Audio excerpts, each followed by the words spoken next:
Mathangi numitni Jasmine na fi suringai tanjaduda manomsaki phone lai.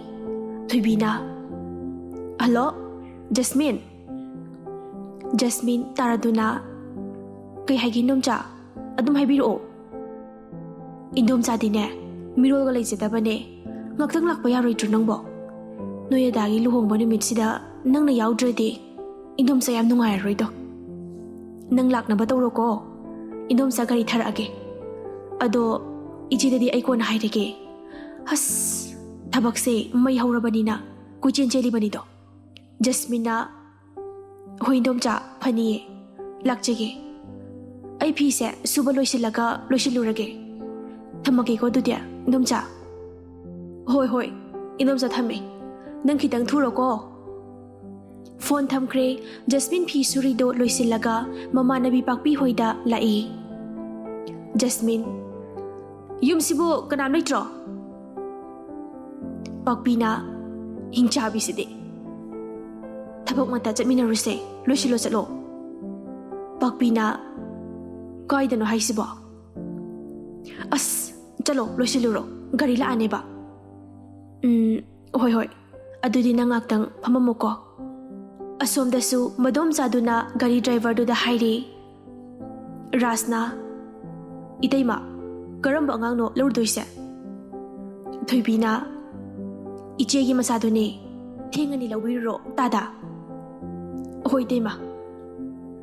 Pakpi loisinba loirega thoglai. Jasmine na madu ubada lagnarai. Thuine nangso. Pakpina Kyam kuinege. Ado Arnadi saloitro.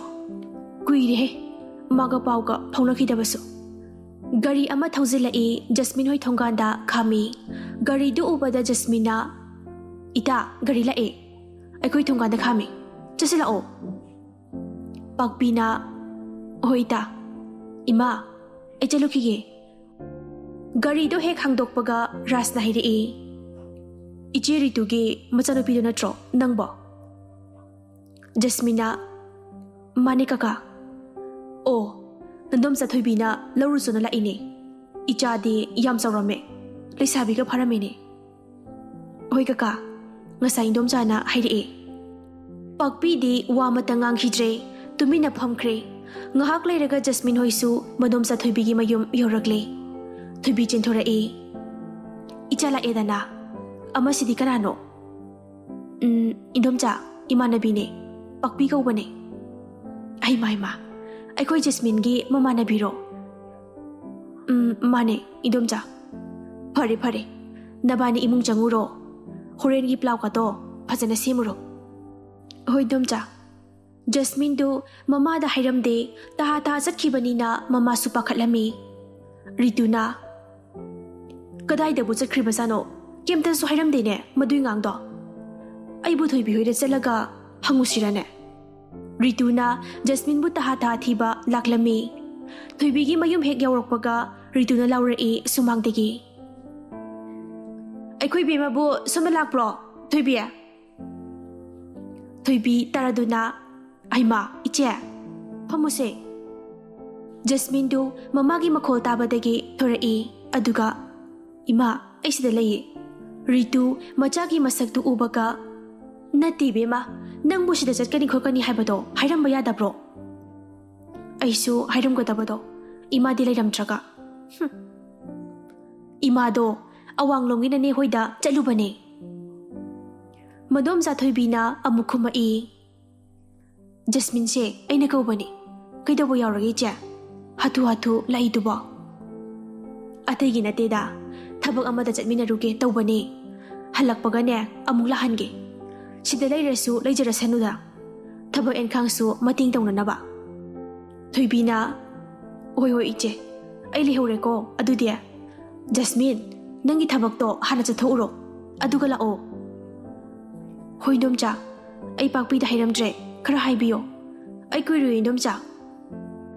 Jasmine du mama ga chatminakre. Asomdana Prem du Delhi da chatkadawribani. Mahak na chatringaida Jasmine ga muktang unage khanbagi damak Jasmine da phone tawrami. Adubu phone di pairakidre. Prem Jasmine bu amuktang unaningbani Delhi da chatringaida ꯑꯗꯨꯕꯨ ꯎꯄꯥꯏ ꯂꯩꯈꯤꯗ꯭ꯔꯦ phone ꯍꯟꯖꯤꯟ ꯇꯧꯖꯕꯅꯤ ꯑꯗꯨꯕꯨ ꯑꯗꯨꯃꯛ ꯄꯥꯏꯔꯛꯈꯤꯗ꯭ꯔꯦ ꯄ꯭ꯔꯦꯝꯁꯨ ꯁꯥꯎꯔꯒ ꯃꯌꯨꯝ ꯍꯟꯖꯤꯜꯂꯛꯏ phone switch of ꯊꯝꯈ꯭ꯔꯦ ꯀꯩꯗꯧꯕ ꯌꯥꯎꯔꯖꯥꯅꯣ ꯁꯥꯎꯔꯤ ꯆꯠꯂꯣ ꯃꯥꯏꯁꯦ ꯑꯩꯉꯣꯟꯗ ꯁꯥꯎꯅꯤꯡ ꯁꯥꯎꯁꯅꯨ ꯌꯦꯡꯕ ꯇꯥꯔꯦꯗꯅ ꯀꯌꯥꯝ ꯄꯨꯛꯆꯦꯜ ꯁꯦꯡꯒꯦꯗꯣ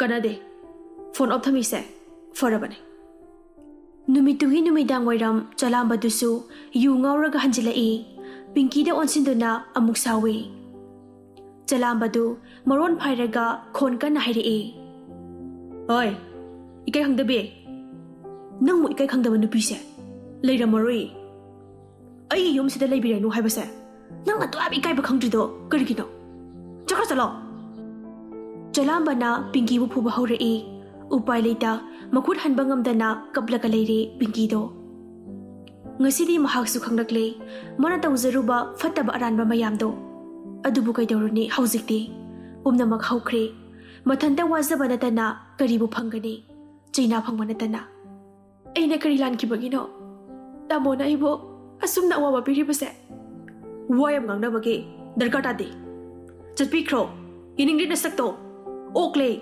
ꯄꯦꯜꯂꯦ ꯈꯥꯔꯦ ꯑꯩꯁꯦ ꯈ꯭ꯋꯥꯏꯗꯒꯤ ꯄꯪꯕ ꯅꯨꯄꯤ ꯑꯣꯏꯔꯦꯀꯣ ꯑꯩꯅ ꯄꯪꯂꯨꯕꯅ ꯑꯁꯨꯝꯅ ꯋꯥꯔꯤꯕꯅꯤ ꯑꯩꯅ ꯋꯥꯈꯜ ꯊꯦꯜꯂꯨꯕꯅ ꯅꯨꯡꯁꯤꯔꯕ ꯏꯆꯥ ꯑꯃꯗꯤ ꯑꯩꯒꯤ ꯏꯄꯨꯔꯣꯏꯕꯒ ꯀꯥꯏꯅꯔꯤꯕꯅꯤꯀꯣ ꯄꯤꯡꯀꯤꯗꯨ ꯑꯁꯨꯝꯅ ꯈꯜꯂꯒ ꯃꯈꯣꯜ ꯊꯣꯛꯅ ꯀꯞꯂꯛꯂꯤ ꯆꯂꯥꯝꯕꯅ ꯍꯥꯏꯔꯛꯏ ꯅꯪꯒꯤꯗꯨꯒꯨꯝꯕꯅ ꯇꯧꯗꯣ ꯌꯦꯡꯅꯤꯡꯗꯦꯅꯦꯍꯦ ꯆꯠꯐꯝꯒ ꯑꯃꯇ ꯂꯩꯖꯗ꯭ꯔꯕꯣ ꯅꯪꯕꯣ ꯑꯩꯒꯤ ꯅꯥꯛꯁꯤꯗ ꯁꯨꯔ ꯁꯨꯔ ꯅꯩꯁꯤꯜꯂꯒ ꯂꯩꯔꯤꯗꯨꯕꯣ ꯅꯪꯒꯤ ꯅꯃꯥꯏꯗꯨꯗ ꯏꯀꯥꯏꯕ ꯃꯆꯦꯠ ꯑꯃꯇ ꯈꯪꯗꯕ꯭ꯔꯥ ꯍꯥ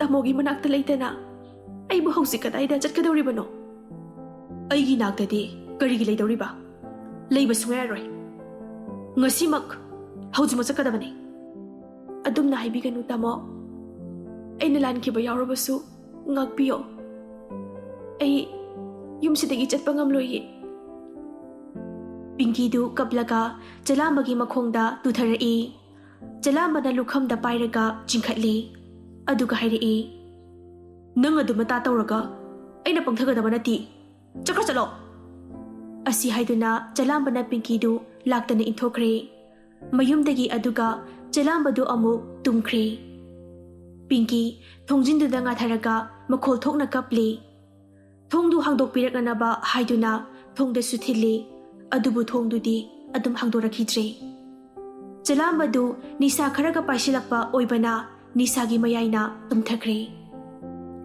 ꯃꯁꯥꯅ ꯇꯧꯖꯕꯅ ꯃꯁꯥꯅ ꯐꯪꯖꯩ ꯍꯥꯏꯕꯗꯨꯅꯤ ꯄꯤꯡꯀꯤꯗꯨ ꯉꯁꯤꯗꯤ ꯑꯋꯥꯐꯝꯗ ꯇꯥꯔꯦ ꯃꯍꯥꯛꯅ ꯄꯪꯂꯨꯕꯅ ꯉꯁꯤꯗꯤ ꯋꯥꯖꯔꯦ ꯃꯁꯝ ꯃꯅꯥ ꯏꯐꯥ ꯐꯥꯔꯦ ꯀꯞꯂꯨꯕꯒꯤ ꯃꯈꯣꯜ ꯑꯃꯗꯤ ꯃꯃꯥꯏꯗꯨꯁꯨ ꯏꯄꯣꯝ ꯄꯣꯝꯂꯦ ꯆꯂꯥꯝꯕꯅ ꯐꯨꯕꯒꯤ ꯃꯁꯥꯗꯨꯁꯨ ꯆꯩꯅꯥꯈꯣꯜ ꯐꯪꯂꯦ ꯎꯄꯥꯏ ꯂꯩꯇ꯭ꯔꯕ ꯄꯤꯡꯀꯤꯗꯨ ꯍꯧꯒꯠꯂꯛꯇꯨꯅ ꯑꯃꯨꯛꯇꯪ ꯌꯨꯝꯗꯨꯗ ꯃꯨꯟꯅ ꯌꯦꯡꯂꯝꯂꯒ ꯃꯄꯤ ꯏꯔꯥ ꯆꯦꯜꯂꯗꯨꯅ ꯅꯤꯡꯉꯝꯗꯅ ꯊꯣꯡꯒꯥꯜꯂꯣꯝꯗ ꯊꯣꯔꯛꯂꯦ ꯑꯥꯔꯇꯤꯁꯨ ꯃꯁꯥ ꯉꯝꯗꯦ ꯍꯥꯏꯗꯨꯅ ꯁ꯭ꯀꯨꯜ ꯆꯠꯇ꯭ꯔꯦ ꯔꯥꯙꯦꯅ ꯏꯁꯨꯕꯨ ꯍꯛꯆꯥꯡ ꯌꯥꯝ ꯉꯝꯗ꯭ꯔꯕꯔꯣ ꯕꯣꯕꯣꯛ ꯀꯣꯛꯁꯦ ꯈꯔ ꯂꯨꯝꯃꯦ ꯁꯦ ꯆꯥꯛꯁꯦ ꯈꯖꯤꯛꯇꯪ ꯆꯥꯎꯁꯦ ꯏꯁꯨ ꯅꯥꯕ ꯌꯥꯗꯦꯀꯣ ꯕꯨꯕꯣꯛ ꯂꯩꯔꯤꯁꯤꯗꯤ ꯕꯨꯕꯣꯛ ꯑꯩ ꯑꯣꯛꯂꯦ ꯆꯥꯅꯤꯡꯗ꯭ꯔꯦ ꯈꯔꯒ ꯆꯥꯈꯣꯅꯦꯍꯦ ꯅꯪꯕꯣ ꯆꯥꯕ ꯍꯥꯏꯁꯤꯅꯅꯦ ꯍꯛꯆꯥꯡ ꯀꯟꯗꯣꯏꯅꯤ ꯌꯥꯔꯅꯤꯌꯦ ꯕꯨꯕꯣꯛ ꯆꯝꯐꯨꯠꯁꯦ ꯈꯔ ꯁꯤ ꯑꯣꯏꯅ ꯆꯥꯔꯒꯦ ꯃꯕꯣꯛꯅ ꯆꯝꯐꯨꯠꯇꯨ ꯈꯔ ꯑꯃꯨꯛ ꯄꯤꯖꯔꯦ ꯃꯕꯣꯛꯇꯨ ꯑꯥꯔꯇꯤꯅ ꯃꯁꯥ ꯉꯝꯗꯕꯗꯨꯗ ꯌꯥꯝꯅ ꯋꯥꯖꯔꯝꯃꯤ ꯑꯥꯔꯇꯤꯒꯤ ꯃꯇꯧ ꯎꯕ ꯉꯝꯗꯗꯨꯅ ꯃꯁꯨꯕꯨ ꯑꯃꯨꯛ ꯊꯦꯝꯖꯤꯟꯕꯤꯔꯤ ꯑꯗꯨꯝꯅꯅꯦ ꯋꯥꯈꯜ ꯁꯣꯟꯊꯒꯅꯨ ꯏꯁꯨꯁꯤꯗꯤ ꯔꯣꯖꯤꯗꯨ ꯂꯩꯁꯥꯕꯤ ꯃꯆꯥ ꯑꯃꯒꯨꯝ ꯊꯦꯛ ꯇꯧꯗꯨꯅ ꯆꯠꯂꯤ ꯃꯃꯥꯏ ꯃꯃꯤꯠꯇ ꯑꯔꯪ ꯑꯔꯥꯛ ꯑꯀꯤ ꯑꯃꯧꯒꯤ ꯐꯤꯖꯣꯜ ꯁꯦꯠ ꯆꯥꯔꯒ ꯀꯦꯅ ꯂꯩꯔꯤ ꯃꯥꯒꯤ ꯃꯇꯧꯗꯨꯗ ꯃꯆꯥꯅꯨꯄꯤꯗꯤ ꯌꯥꯝꯅ ꯍꯔꯥꯎꯖꯔꯝꯃꯤ ꯃꯃꯥꯕꯨ ꯍꯦꯟꯅ ꯀꯦꯍꯜꯂꯝꯃꯤ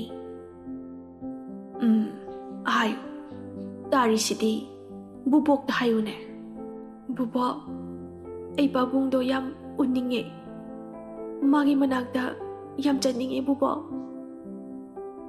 Chattoyne. Bobokna nangi pabunggi manakta thinbidoyne. Ado naba hana fahankisiko. Asumna mabok nga themjinbiduna RT2 wakhal kharadi nungaijare. RT na school chatabadu Princy su chatre. RT na Princy da laknaboy kayboy hairei. Aina school chatabagi chance lauraga nangsu chatribani na. Test kido phadabagi oiramni nangido. Princy are nopu nokpige. Aikhoi ngaranga ne loina hizare ko. Ho nanga thanda leiba nungai roina ne. Ai su school do chatabani. Oh, aigi di bubok leiriside. Nangi kadar do ai su loi khangjari bema. Princy na kari hariba tude. Oh, ai selari yam paningdaba thawai yam yaudabiga tahalle. Princy du paithoklaga phamlaga leithokre. Artina Princy da onsilaga sukdoklaga hairei. Sorry. Aina phagi tawbane nuksibi. Amta sakhino base. Ai haksangam jibani ko. Princy du karisu hairakte tumina lei. Mama isu leithorakte.